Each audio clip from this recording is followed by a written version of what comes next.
Okay, so man of the hour, Tony Ortiz.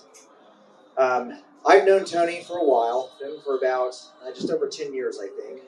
And I knew him when he was a Democrat, believe it or not. And I have been fortunate enough to witness his transition from being a Democrat to becoming a restorationist. You're not a conservative, and I'm not a conservative either, because really there's nothing left to conserve at this point. There's really not. And so, Tony, I consider you to be one of the poster children for the restorationist movement with all the work that you've been doing. But like I said, I've witnessed his transition from Democrat to where you're at now.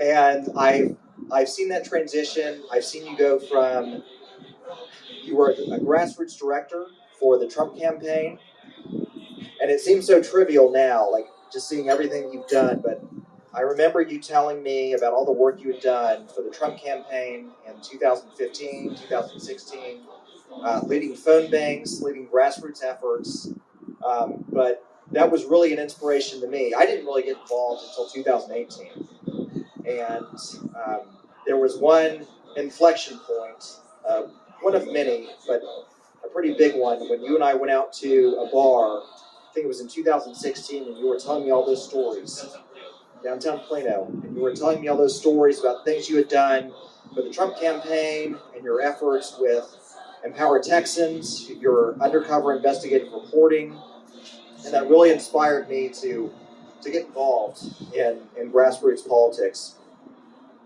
So, transition to 2020, Tony started Current Revolt, and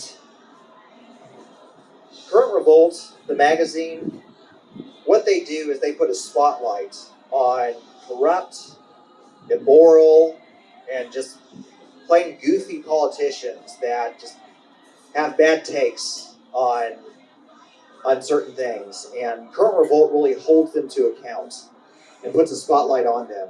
And a lot of times they reform. Sometimes they don't. Sometimes they dig their heels in. But it's not just politicians either. It's also grassroots organizations, including the Texas Young Republicans. And I can think of one specific instance that happened about a year and a half ago. And I was, I played a small part in that, and Current Revolt certainly amplified it. And they changed. Maybe not overnight, but they changed over several months. And there's not anybody that could tell me that they didn't change because of the efforts that Current Revolt did to amplify that particular issue. So these methods, they call people out. And these methods, they can be embarrassing for people and for organizations. But they're highly effective. And they're methods that I think we, as conservatives or restorationists, we need to learn about, we need to hear about, and Tony is really at the forefront of these efforts, he and his magazine, Current Revolt. So, Tony, thank you so much for your efforts, and for your work, and for your inspiration. And thank you for coming out tonight and speaking to us. So, Tony Ortiz. And that's an intro. Never had an intro like that in my life, so a little humble. So I appreciate that. I really hate mics. Can you guys hear me if I talk like this? Yeah. Can you hear me in the back? Yeah. Yes. Okay. Well, I appreciate the invite. I never wanted to do this. I never wanted to be the face of anything. Kind of skipping ahead a little bit. When I started CR, Current Revolt, the face of the organization was supposed to be my old best friend, who was an e-girl, and she was supposed to be kind of like the face of the organization and everything. She moved away, got married as a kid now, which is awesome. So I kind of had to fill in because I don't enjoy the attention necessarily, and I just don't think I have the optics for this sort of thing. So I kind of had to fill in, and I'm okay with it now, but it is still really weird to me to be up here and give speeches. So I want to talk about a little bit about how we started, what we do, our criticisms, like what's wrong, what people think is wrong with us and why they don't like us, and then kind of a little bit about like our top stories and what we've been effective at. So how did we start? It really was just a bunch of dudes in a group chat that were just drunk and like fed up with lockdowns. Like we were specifically really upset about masks. We were more upset about the mask wearing than we were about the actual lockdowns in 2020. And one of the guys who's now my editor-in-chief said something along the lines of like, I wish I had a place to vent all my frustration. And so I literally went to the computer, I popped up a Squarespace, made a bunch of email accounts, and had a logo kind of already made, and started CR. And for the first, I think, like 6 months or so, a big month for us was like 500 views. That was a big deal, like 500 views in 30 days, which is crazy. And now we're doing around 5,000 on average a day, on a non-busy day, a non-breaking news day. So things have really kind of escalated in 2 years, and I never imagined it being where it is. It was really just a hobby, kind of a joke, really, just to make fun of people and have fun with politics.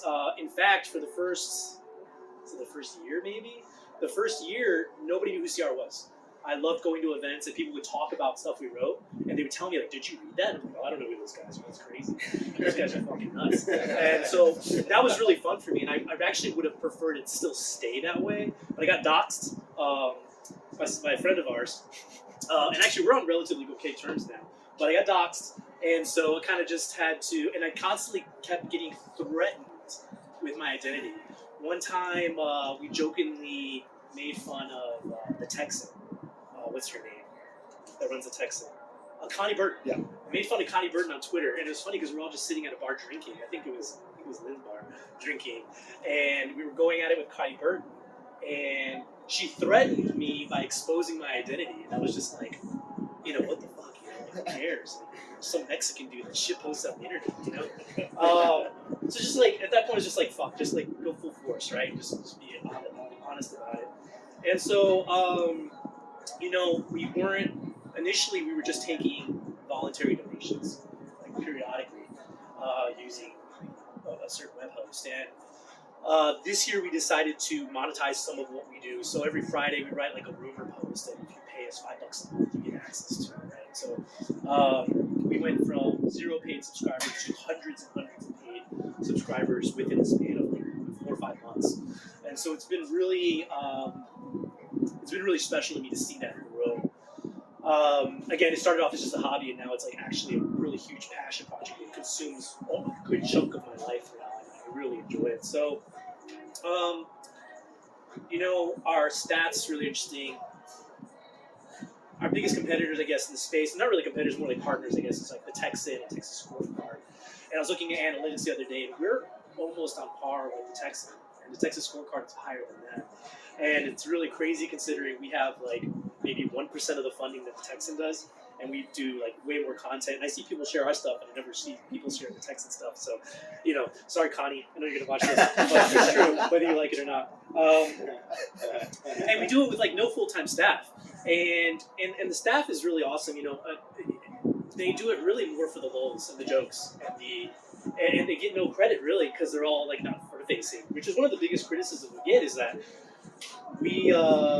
everybody writes in their pendings, right? And people really fucking hate that. Our enemies hate that. They can't name us. And they don't, when you ask them why it matters, like, when's the last time you read an article by anybody? You're like, oh, that was written by Ben Johnson of Fox News. He's a father of three. Like, who the fuck cares who that guy is, right? They don't want to know who my writers are because it matters. They want to know because they want to dox them. They want to go after where they work. They want to go after their family. They want to go after their wives. And that does happen. Right? You see it all the time, especially in the right-wing space. They want to go after your life and who you work for. They want to target your employers. They want to target your family. And so these politicians, specifically on the right, really, the left doesn't really care. The politicians on the right that really hate us are the grassroots people on the right that really hate us, the moderates. They always dismiss us like, oh, they write under pen names. And it's like, and if you're watching this, you don't care about my writers. You don't care about the content because you want to know who writes it. You want to dox them. And Project Veritas produces fantastic news, and nobody knows who does that, right? And nobody's ever asking, oh, you guys need to expose who's Project Veritas people are, So it's just really silly. And so pseudonyms, right? Like, where does this come from? The founding fathers wrote under pseudonyms, right? 3 of the founding fathers wrote under pseudonyms. And there's an article I read last night, and it said the founding fathers found that there were advantages to writing these articles anonymously. Of course, when one wished to say controversial things in these debates, right? They may be concerned about threats to their families, their livelihoods, or political, social, or economic retribution. And these are like the founding fathers considered this back in the day, right? And these are the kind of concerns my team has too, right? And every day people are trying to expose my guys, and unfortunately for them, they're all over Texas and they're all in different campaigns or writing for specific people, and so they're not going to find it. But it's fun. Former Supreme Court Justice John Paul Stevens said, "Anonymity is a shield from the tyranny of the majority. It thus exemplifies the purpose behind the Bill of Rights and of the First Amendment in particular, to protect unpopular individuals from retaliation and their ideas from suppression at the hand of an intolerant society." And I know for sure there's several people in this room that have been banned or suspended from social media, or TikTok, right, or other brands, and seemingly for no reason. And they won't give you an excuse, right? And it's because the left controls all these major mediums for social media. I think not today, going forward, I think Elon Musk controls Twitter now, so I'm really excited to see where that goes. Paul Stevens goes on to say, political speech by its nature will sometimes have unpalatable consequences, and in general, our society accords greater weight to the value of free speech than to the dangers of its misuse. So,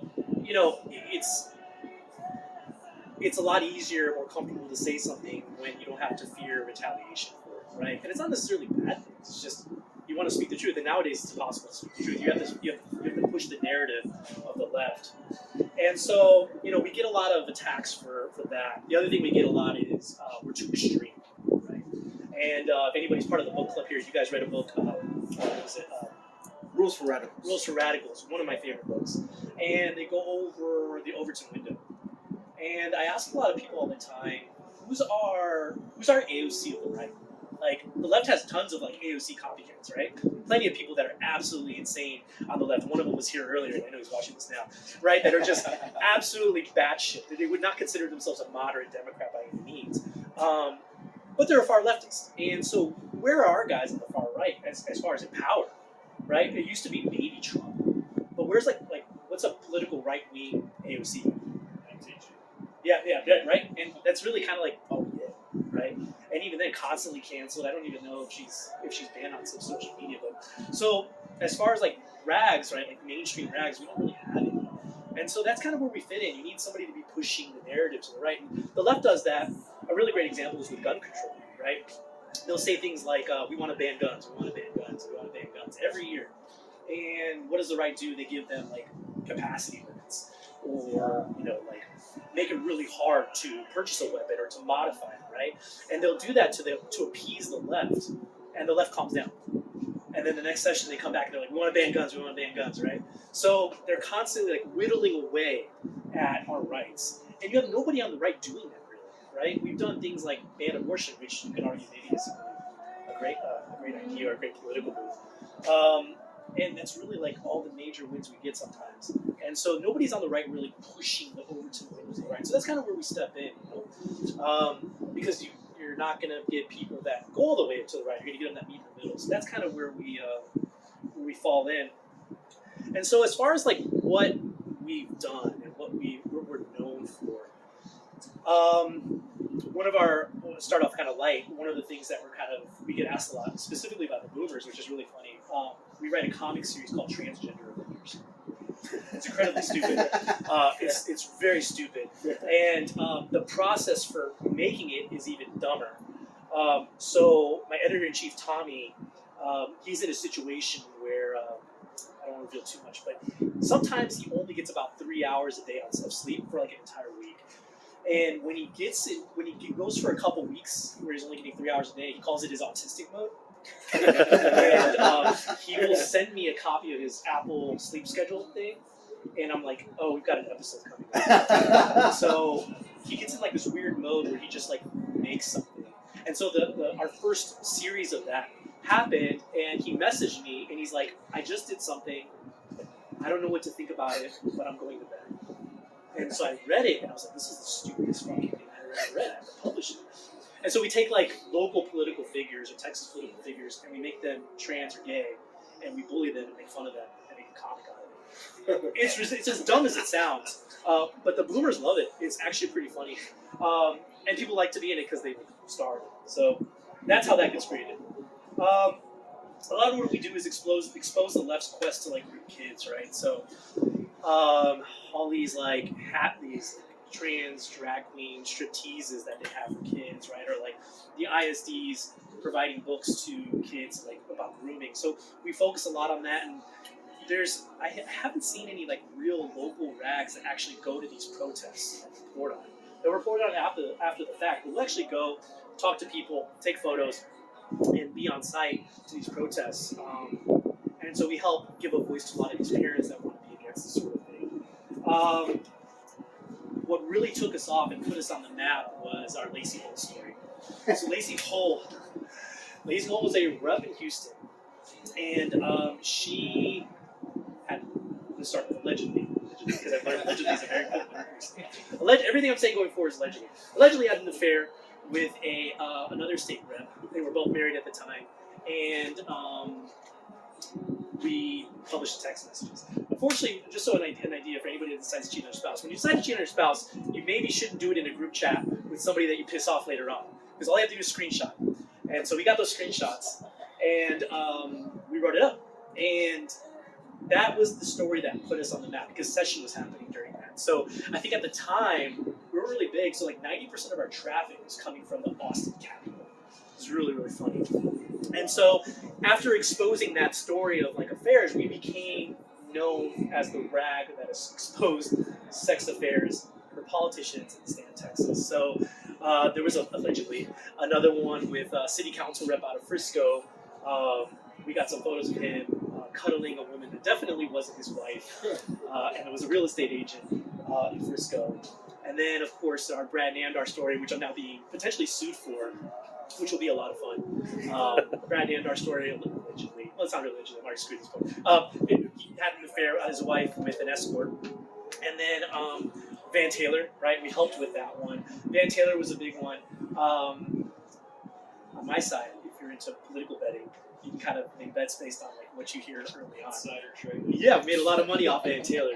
So thank you, Van Taylor. I really appreciate it. Who else?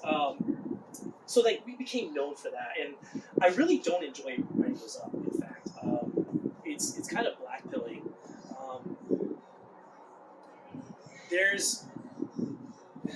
It makes you feel real negative sometimes. They write about all this bad stuff and the cheating, and so many people are doing it. It's crazy, and there's so many more that have gotten my inbox that I know the timing's bad or just not enough evidence, right? And it's just like all these reps, all these politicians who go on and like take the Christ-like thing and like preach about family, or they're posting photos of their wife, and I'm like, you're screwing your consultant, or you're screwing the other politician of another state, and it's just really it's a little depressing, but we write about it.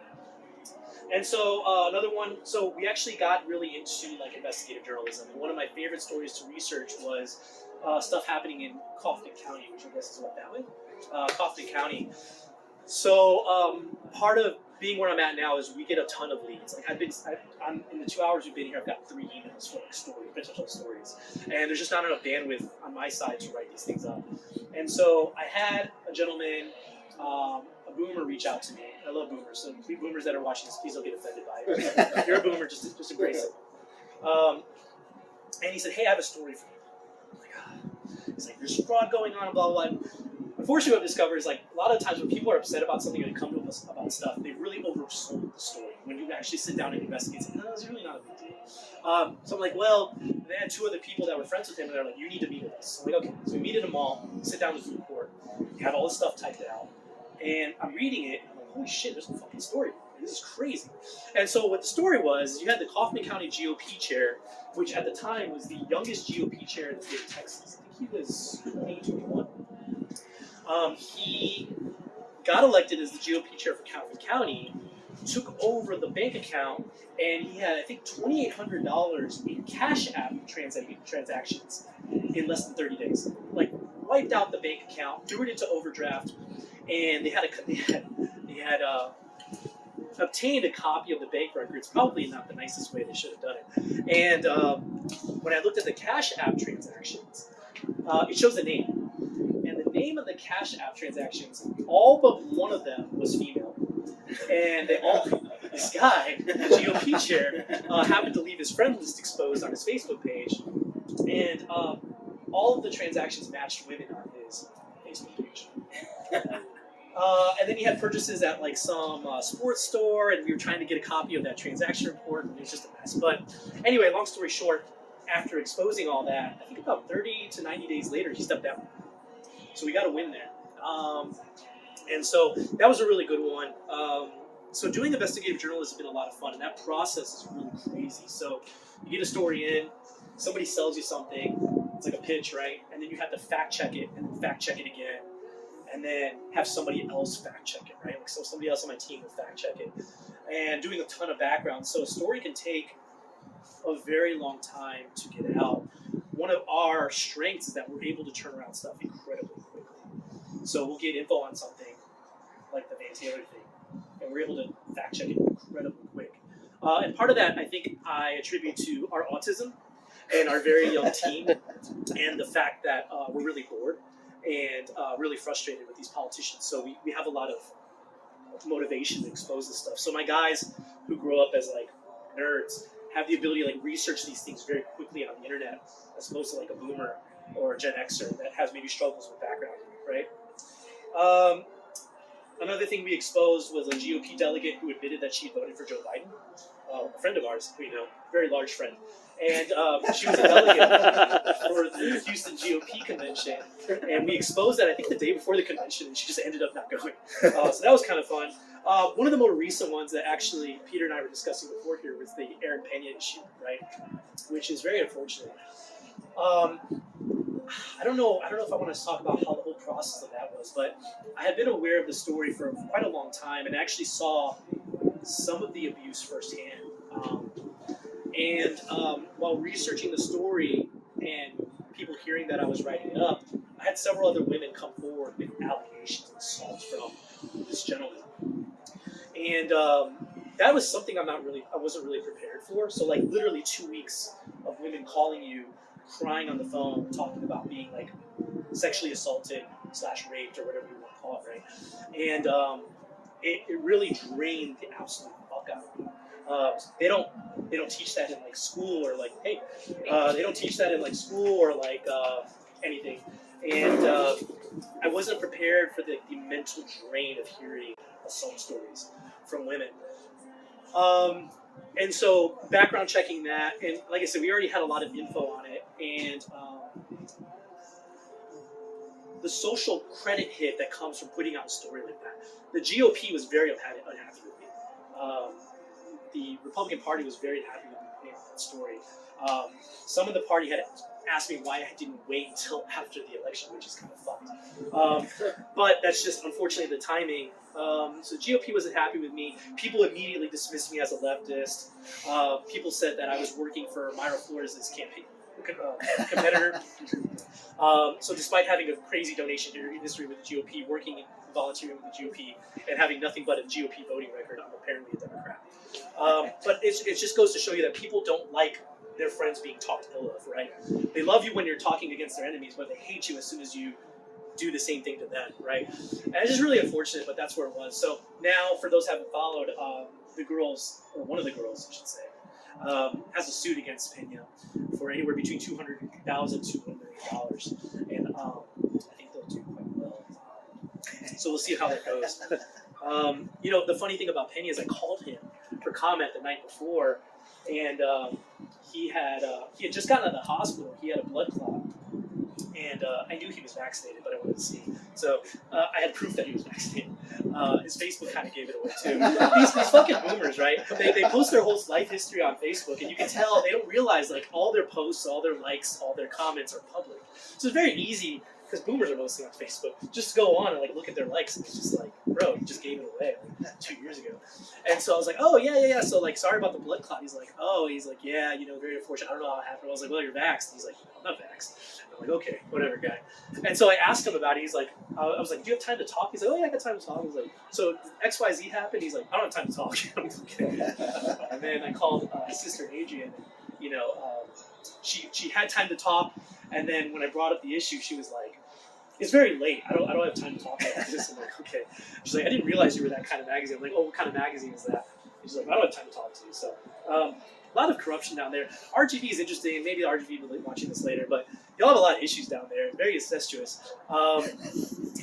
Everybody works for everybody. Everybody's married to everybody, and like everybody's helping everybody get elected. It's like a whole fucking cabal down there, and everybody knows it, right? Everybody knows it. So, and you guys don't do well to hide it, right?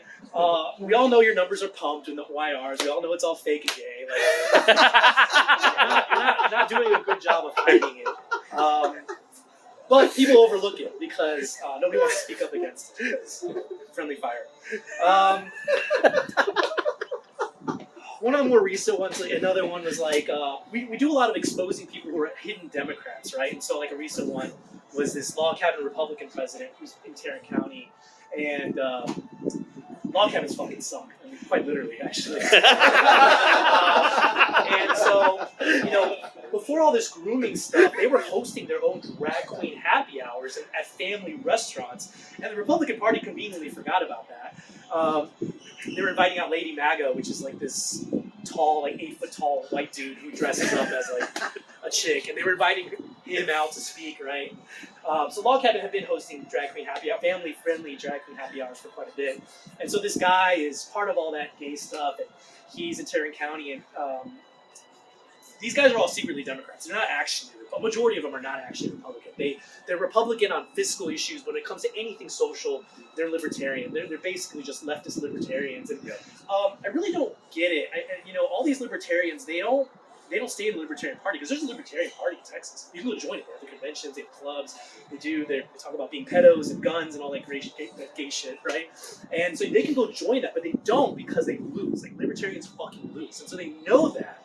They take those ideas and they bring it to the Republican Party because they think that they can win if they have the color red on, and they still continue to lose.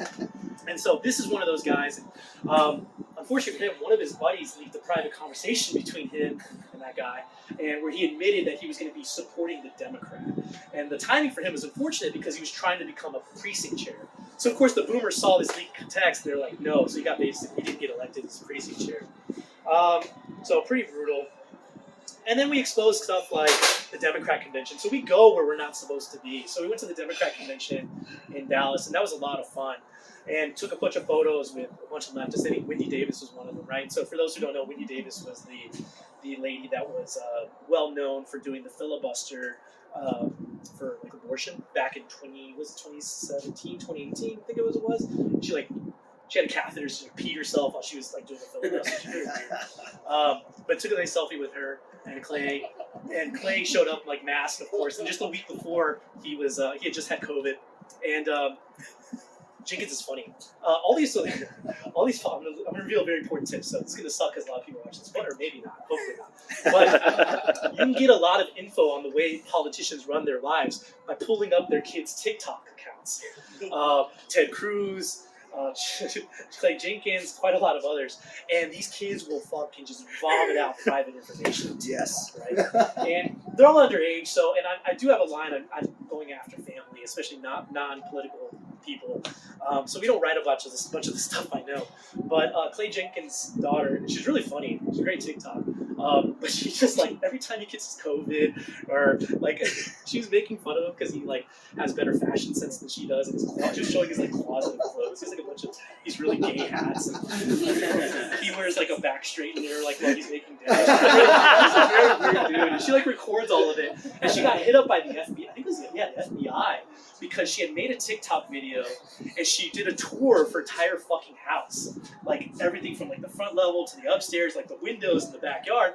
And the FBI hit her up and was like, this is an actual security issue for your dad. Take the TikTok down. So she takes the TikTok down and she makes another TikTok crying and complaining that the FBI censored one of her videos. It's just very funny. So TikTok's hilarious. I hate the app, but it's really funny to get political stuff. Ted Cruz's daughter's a mess. Sorry, Ted, your daughter's a fucking mess. But that's another one.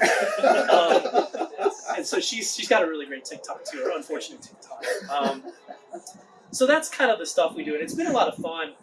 I never anticipated doing this. When we started CR, I was just kind of like the logistical guy, like the operations, and Tommy was like the chief writer. All he did was write, and so basically I would source all the info for him and all the data, and harvest all the info, do all the background checking, and he would make it funny or write it up or give it narrative because he's a much better writer than I am. I actually really, really, really fucking hate writing. I hate writing and I hate reading. I really hate reading. If somebody sends me something and it doesn't have any pictures, I won't read it. I have to have pictures. I'm like a child. I have to have pictures, or it has to be broken up in like two sentence chunks. I just can't. If it's an entire paragraph, I can't consume it. So I write CR for people, for myself, really. I happen to just. I've been forced when some things happened and Tommy got really busy, so I was kind of forced to have to write. I still sometimes I enjoy it, sometimes just like it's just exhausting. We could just like will it into existence. It's just hard. And my grammar's not very good, so I'm still trying to get better at that. But that's really about it. It's been an experience. I've learned a lot. Getting sued is really not a big deal. It's funny because like the first time you get a legal notice from a lawyer, it's crazy. Like I remember the first time I got a legal notice from somebody's lawyer, and like I freaked the fuck out. Like I'm gonna lose my house, I'm gonna lose this, blah blah blah. And I call my lawyer, and he's like, "Calm down, stop, take a breath, everything's fine." And I've learned that like you can really scare people by sending legal letters. When I was working on our TPUSA piece, I was trying to get info from TPUSA ambassadors on what they were going through, and then another organization that's kind of similar to TPUSA. And when the president of that other organization got wind that his people were talking to me, he sent them all cease and desist, which had no grounds on anything. But all these kids just immediately turtled up. They all freaked out. I was like, nothing to worry about. This costs nothing to write a cease and desist. It's just really crazy. So I've learned that. I've learned that being in the public eye isn't as scary as it sounds. People freak out when your name shows up on Twitter. When your name shows up on Twitter and it's from a crazy leftist or a right-winger that you hate, especially the first time, people flip the fuck out. Like, oh my god, I'm on the internet. Like, what the fuck? What am I going to do? My job's going to find. It's like, nobody fucking cares. And the news cycle's so fast. Like, after like 3 days, really, nobody cares. Nobody remembers anything. Do you remember like what you read last week? Right? And so, I learned a lot of that. But now I'm just rambling, so that's really it. I'd love to take questions if you guys have any. Yeah. What's the craziest or scariest thing that's happened to you? So there was two. I did a story on Brooks Landgraf, who's a rep over in the West Texas, Midland area. We got a copy of text messages between him and allegedly his mistress. And we got a recording of her admitting that it was him and that it was legit. And she did the screen record, and she went through like months and months of their text conversations. He had taken selfies, and sending them, and she was sending lingerie pics and all that. We published all that. But what was interesting is in those text messages, there was allegations of some fraud happening for a nonprofit that everybody was involved in. And this mistress blamed a guy for mishandling the money. And the morning that we were supposed to go live with that story, he died the night before. He got killed. Well, he died in an accident. He ran like 90 miles an hour into the back of a semi at like 6 o'clock in the afternoon. He wasn't drunk. He just said he never even tried his brakes. He just like fucking died. So I wake up and I'm like, fuck, I'm gonna get fucking assassinated for this shit. So I'm freaking out. And then I have people like, I'm not gonna name them, big people in the Republican Party that were like, hey, maybe you don't want to write this up. And I have like Michael Quinn Sullivan calling me and was like, hey, maybe don't leave your house for a couple days, and like maybe tell your wife not to leave the house, maybe take an Uber places. And I'm like freaking out, like I'm not trained for this shit. I don't know, they don't teach this stuff, right? So I'm panicking, and then I talked to a buddy who's kind of connected to Project Veritas, and he's like, and I learned this, when you have info that's potentially dangerous or incriminating or scary, whatever, the absolute best, first and fastest thing you should do is get it out. Like, get rid of it. Just get it out in the public. Because once it's out, you're good. But if you hold on to it and that person knows you have it, you are a walking, living liability. And so our goal was to get that story out as fast as we could. And so I told the teams, like, hands on deck, like, everybody get this fucking story out. Like, the biggest issue with that is, like, you got this video, this text message scrolling, you have to censor all the boobs and the tits and the ass in the photo, right? Because you don't want to, like, this poor woman, you don't want to like, show her naked. And so we're like, we're adding like memes and like Star Fox memes on this video. Trying to cover it up. And I'm like, get this done because I'm gonna get fucking like suicided. And so like we're about to go live, and 30 minutes before we go live, our site gets hacked and we go down. I'm like, shit. And so I don't know if it was. I think it was just bad timing. I don't know if we really got hacked, but it went down. So I'm like freaking out, of course. And anyway, eventually we get the story out. Dude wins by a landslide anyway, and it was just really exhausting. So that was like the scariest. And then like now in retrospect, I'm like, I was freaking out back then, but now I'm like, oh, everything's fine. Like, you know, it really wasn't a big deal. If I had to do it again, I wouldn't be so concerned about it. And like another note on that, the one thing I've noticed about all these guys that cheat on their wives is like almost all of them downgrade substantially. Like the mistress or the escort could be potentially a downgrade. It's just weird to me. I don't get it. It's like owning a Ferrari, and then you're gonna go out and like pay money for a nice car, and you go and you pay money for like a Honda Civic. It just doesn't make sense. It doesn't make sense, you know. Like Brooks Landgraf, like, and I'm sorry to the lady that's listening to this. Brooks Landgraf's wife is very pretty. She's like a weather woman. She's like gorgeous. And Brooks goes and cheats on her with this giant lip, like huge, like all this like injection stuff. Like, lady, it's just horrible. I don't get it. I don't know. It's weird. I don't understand it. I still don't. And then I guess the other thing, one more. I had a guy threaten to burn my house down with my wife, and I don't really care about that stuff so much. But when it starts to affect like my wife, I get really concerned, you know. So I had to file a police report against him. We wrote a story about this guy. He's a consultant, really just a glorified block walker. I know for sure he's watching this. He's a glorified block walker. And he really is, sorry, you're a block walker. We did a piece on all the Republicans that were running in a primary that had been voted Democrat. And we happened to highlight him because he was a consultant that had a Democrat voting history. On his Facebook, he had overwhelming supports for Democrat, and he consulted a Democrat in a Plano City Council race or whatever. Block walked for a Democrat in Plano City Council race. And so we highlighted that. And we wrote it up, and he was pissed. Like, he was furious. And he just, like, came after me full force. He sent me a fake cease and desist, and my lawyer basically told him to fuck off, and he did. And everything we wrote was true. It's just, like, this is a guy that had nothing to lose, right? Really down on his luck. And I do feel bad for him in that aspect. And I didn't do enough background to not realize that the dude had a criminal history. It's like a legit criminal history for harassment and stalking and theft. And he actually did spend time in jail. So you have a guy that literally has nothing to lose and has a criminal history threatening to burn down your house. It's kind of legit. It's like maybe legit. And so that was a little scary. He's probably, after this, he's probably going to come after me again, blow me up. Fuck, man, like, just calm down. And unfortunately for him, like, the more he talks about it, like, the more he brings attention to himself. So if he was smart, he would just literally let it die, like, burn out. But that's just the way it is. So those are the two incidents, like, scary stuff. Yeah.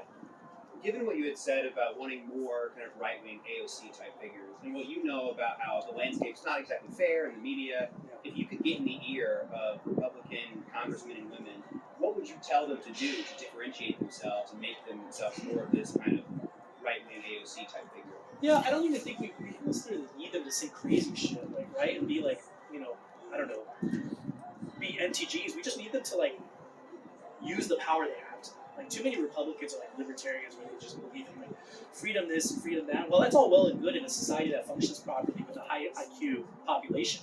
We don't have that. We don't function properly. Everybody in America is majority stupid, and we need to be governed. And these Republicans, they don't use power when they have it, and then they lose, and then the Democrats get in there, and now we're all fucked. We get forced, we get shut down, we get masks thrown on us, we get forced into vaccines, like, and that's what happens. And if these Republicans just like did a better job of it, using the power that they're awarded, and they win, right? Maybe some of these things wouldn't happen. So, if for any politicians watching this, like, please use the power that's given to you to do good things. There's nothing wrong with that. If you leave people to their own devices and their own stuff, they're not going to govern themselves well.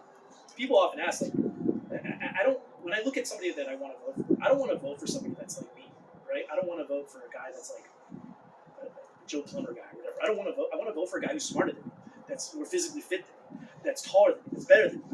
It's not hard to be taller than me, but I want to vote. I want to vote for a guy that's better than me. And I don't. And we need people to govern that just do a better job. Use the power. Yeah.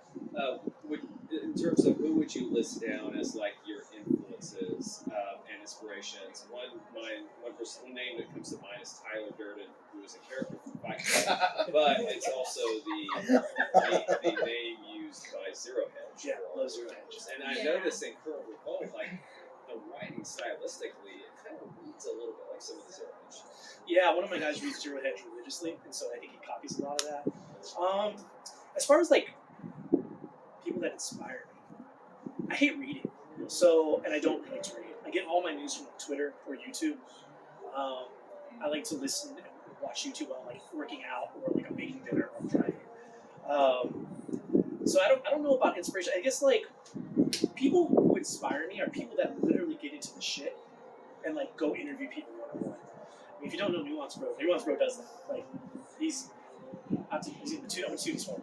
He's very big on YouTube and he's very big on Twitter and he does great content. So if you're not following him, you should. But he gets in the weeds and like talks to people, right? And people like Kelly Nieder, who goes every day. I mean, this girl is like, how old is Kelly? Like maybe 22, and she goes to these Antifa events. She goes to these protests, and people can argue maybe her tactics aren't great, but she has fucking balls. Like she has bigger balls than me, frankly. She is insanely courageous for what she does and for the hate she gets. And I know at her age, I don't think I would have been able to handle the hate and stress she gets. But people like that, that really get down to the woods, those people inspire me. And a lot of it's just like, I don't know if you call it citizen journalism. I think Elon was talking about citizen journalism today, or just like grassroots journalism. I prefer that than like reading Breitbart or Fox or whatever other mainstream. It's just boring. Like I read Fox just because sometimes a friend posts their stuff. It's just like, it's regurgitated political talking points. Fox sends a reporter to go talk to X right-wing politician who gives them a speech, and then they go on Fox and they type up their speech in a different way. It's just boring stuff. There's no thought behind it. Nobody wants to read. Everybody wants opinion. People want people to write about facts with their opinion. Nobody wants to read just straight facts. It's just boring. So I think I talked about this earlier. Like political news is boring as hell. So, Jonathan Swift, if you want to go way back, is that kind of would you describe that as being an influence? I don't know who Jonathan Swift is. The satirist from England who wrote the. What about eating babies? Oh, yeah, I'm not familiar. I'm a college dropout. I never went to college, and you can tell in my writing sometimes.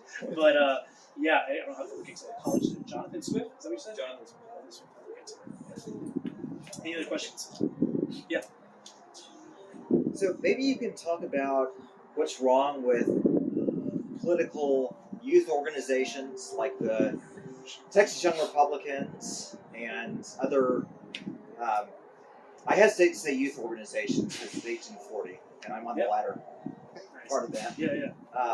But yeah, maybe you can talk about like what's wrong with them and like what they can do to be better, and also maybe like highlight some good examples. Yeah, I mean, so like there's a lot of youth orgs, right? And everybody's always trying to grift more youth orgs, right? I think Dan Crenshaw has one. What's the other youth summit that's competing with him? Texas. Yeah, Texas Youth Summit. Who's that guy? He's really cool. No, he's what's his name? I can't remember. Did he run against Crenshaw? I think he's the guy that tried to primary Crenshaw. There's a lot of youth organizations, but like one is YRs, right? That's a big one. Young Republicans, right? And despite having the name Young, the majority of leadership is like in their late 30s. Like you have 38-year-olds. Like what's their treasurer's name? Bill Saps? Bill Saps. Will Saps is like, sorry, Will Saps, like, come on, man. Like, you look older than my dad, bro. And like, you have no business being YR. Like, the optics are horrible. The optics are horrible. You have young Republicans. Like, if you're 38 years old, you're still calling yourself a young Republican. Like, come on, like, it's just weird. So. Like, the optics is already bad, right? And the entry point, like, if I'm a 20-year-old and I walk into a YR event and I see all these, like, dudes that like are overweight and like their hairline is like way up here, and they're like they have labored breathing from like walking upstairs. I'm like, this is and the reason for this is like these guys get into these orgs because they like the sense of power. Like I promise you, nobody really enjoys like actually being in these because they're boring as fuck. Like you go to any like the majority of YRs are boring. Like Dallas YR is fun. This is obviously a good time first, right? But like you go to like any other, it's just like boring, right? And they're all like gay. Like I kind of have a policy now where like if I go to a YR event, I assume all the dudes are gay unless I'm proven otherwise. So you got like some problem I guess is like you got a org that's run by like really really old people. It's run by people that want to be elected. You look at somebody like Hayden, right? And Hayden Pageant, dude, something else like was basically groomed to be a politician, right? Or self-groomed to be a politician. Like did the whole shebang. Like was in YRs in California, fucked it all up over there. Came to Texas. Now he's a California guy. Married a beauty pageant woman, right? She's great. She's a really nice lady. And then, got into YRs, climbed up the ladder, negotiated, networked with the right people, invited politicians to his wedding, runs for office in places like fourth in a fifth five-way race, just like it does fucking horribly. And because he's so detached from his actual county, right? Runs in Collin County, but he thinks that all of Collin County believes what he believes in YRs, which is like pro-gay, pro-BLM, like libertarian, right? And then he runs for office, he's like, oh fuck, like it's not actually like this, right? So like real reality check, right? Can't even raise money, like even his politicians won't donate to him. His biggest donor was his like father-in-law, who was a hardcore Democrat in California, so they're getting money from Democrats, right? Allegedly. And so like, I think I'm ranting now. Like these YR groups suck, and they're just boring, and they follow like this libertarian ideals instead of like actually being strong. Because if YRs was great, they can actually bully politicians in Texas to do really, really great things. I remember the most black-pilling moment when I went to the YR convention last year was there was a vote, and none of the votes matter in YR really. They kind of just pass legislation to hope that politicians get bullied by them or get pressured by them. And one of the things they were voting on was like we should not allow businesses to force their employees to get vaccinated. And I remember I was sitting next to a woman, because I was in Dallas YRs, who was a Southwest Airlines flight attendant. And she was sobbing because she was going to lose her job because she didn't want to get vaccinated, and Southwest Airlines was forcing the vaccine. And this fucking Matt Rostami, who's a Collin County YR, used to vote Democrat, gets up and gives this fucking speech about how like pro-business, libertarian bullshit, like businesses should be allowed to force vaccines on their people. I'm like, this fucking guy, right? And of course, all the establishment homo YRs agree with it, and it passes, right? And so I'm just like, this is fucking exhausting. Like, this is just a libertarian conference. Like, what are you doing, right? And so that's a big problem with YR. And there's a lot of other groups, and there's a lot of potential to do good things, and like especially in like the TPUSA groups. And TPUSA has gotten a lot better. It's gotten a lot better. I've seen Charlie Kirk grow quite a lot, and you kind of see that, and I've seen that with a lot of, especially YRs who get married and have kids, they become incredibly conservative. Charlie Kirk, right? Like if he's right wing now, wait till he pumps out a kid. He gets his wife pregnant. Oh my God, that guy's gonna go full force. And so they have a lot of potential to do really, really good things, and they get all these e-girls to like promote stuff. And like we used to joke. I remember at the beginning of 2020, we made a joke about how eventually the most craziest right-wing thing you say is there's only two genders. And we were laughing, like, that'll never get that bad. We'll never get that bad. And then I go on Instagram and I see like fucking Morgan with like 20 N's on her name. She's like, there's only two genders. And it's like, oh my God, like that's incredibly controversial, right? You see like XYZ politician out of whatever on Twitter saying, men can't get pregnant. And it's like, you'll get like 1 million likes. It's like, that's not controversial. That's a normal thing to believe. It's like saying the sky's blue. But nowadays it's like controversial. Nobody's pushing the envelope, right? Nobody's pushing back. And I think there's a good Stone Toss comic where it's like the future of the Republican Party, and it's like the GOP, and it's like some transgender in the GOP podium saying like, we believe only 16-year-olds should be transgender and have sex, or something like that. And so like we're going to continue to go more left as time goes by. So there's a lot of opportunity for these youth groups to do well, and they just waste it on grifting or like real like water takes. Yeah. Any other questions? All right. I think that's it. So Thanks so much.